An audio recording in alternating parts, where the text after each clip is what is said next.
आता हळदी-कुंकूचा महिना संपत आला, म्हणजे रथसप्तमीपर्यंत लास्ट असतं.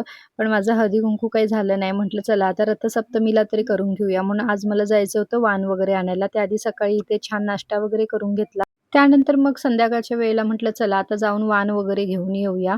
त्यासाठीच वाण वगैरे घ्यायला आली. 2-3 दुकानं फिरली. आता प्रत्येक वेळेला आपण दरवर्षी काही ना काही वेगळं-वेगळं देत असतो. मग तीच रिपीट नको व्हायला म्हणून आपल्या डोक्यात चालू असतं, की यावेळी काहीतरी वेगळं असं देऊया करून.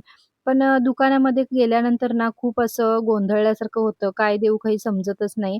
आता मला पण असंच होत होतं. मग हा बघा, हा जो तुम्हाला म्हणजे ही बरणी दाखवते ना, ही चिनी मातीची जी असते, ती मला खूप आवडली. तर त्यातल्याच मी काही अशा घेतल्या आणि ज्या मला आवडत होत्या ना, त्यांच्याकडे तेवढ्या म्हणजे क्वांटिटी नव्हती. तर त्यांनी ना बॉक्स वगैरे मागवले दुसरे आणि त्याच्यानंतर ना त्याच्यापेक्षा छान-छान असे आले. मग मी त्यातल्या थोड्या, दुसऱ्यातल्या थोड्या अशा करून ना वेगवेगळ्या अशा 3 प्रकारच्या घेतल्या.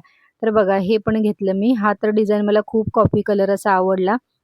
सगळं घेतलं बॉक्समध्ये सगळं पार्सल म्हणजे भरून घेतलं आणि मग येता-येता पाणीपुरी पण खायला थांबलो आणि गाडीवर हे एवढं सगळं ठेवलं होतं आम्ही. सगळं म्हणजे बॉक्स वगैरे हे सगळं आणि पाणीपुरी वगैरे खाल्ली. घरी आली. घरी आल्यानंतर आपलं जेवणाचं वगैरे सगळं आणि एका ठिकाणी हळदी-कुंकूला पण जाऊन आली. त्याचसोबत इकडे ना आज भाकरी आणि कांद्याची पात बनवलेली आणि आता उद्या हळदी-कुंकू घालायचं आहे म्हणून विदू बोलली, "चल मम्मा मी आज तुला मेहंदी काढते." ही एवढी मेहंदी दाखवते ना, तेवढी मी काढली होती आणि तिथून पुढे तिला मी म्हटलं कंटिन्यू कर. आता पूर्ण झाल्यानंतर मेहंदी मी नेक्स्ट व्हिडिओमध्ये दाखवते. चला भेटू नेक्स्ट व्हिडिओमध्ये. बाय.